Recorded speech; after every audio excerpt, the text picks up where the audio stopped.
IPL 2024 season మార్చి 22 నుంచి ప్రారంభానికి సిద్ధంగా ఉంది. అయినా కూడా సన్ రైజర్స్ హైదరాబాద్ జట్టు గురించి ఎక్కడా పెద్దగా చర్చ జరగడం లేదు.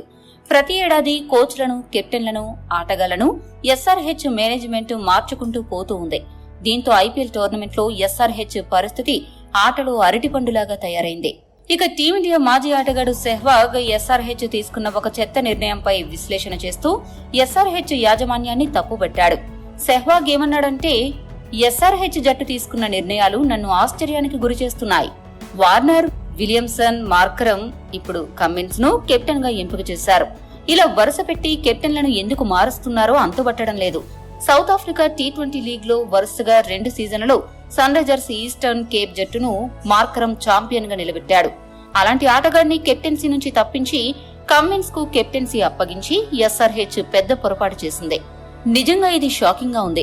మార్కరంనే కెప్టెన్ గా ఉంచుతారని అనుకున్నాను, కానీ ఇలా ఎందుకు జరిగిందో అర్థం కావడం లేదు. కమిన్స్ ను కెప్టెన్ గా ఎంపిక చేయడం వల్ల తుది జట్టు కూర్పులో ఎస్ఆర్హెచ్ ఖచ్చితంగా ఇబ్బందులు ఎదుర్కొంటుంది. ముఖ్యంగా విదేశీ ఆటగాళ్ల ఎంపిక విషయంలో ఎస్ఆర్హెచ్ కు తలనొప్పి తప్పదు. ఇది తెలివి తక్కువ చర్య అని సెహ్వాగ్ విమర్శించాడు. ఎస్ఆర్హెచ్ ఇలాంటి చెత్త నిర్ణయాలే తీసుకుంటూ పోతే గతిలేని ఎస్ఆర్హెచ్ జట్టుకు అభిమానులు గంట కొట్టడం కూడా మానేస్తారు అనడంలో ఎటువంటి అతిశయోక్తి లేదు. ఈ వీడియో మీకు నచ్చితే లైక్, షేర్, కామెంట్ చేయండి. మరిన్ని స్పోర్ట్స్ అప్డేట్స్ కోసం మా ఛానల్ ను సబ్స్క్రైబ్ చేసుకోండి.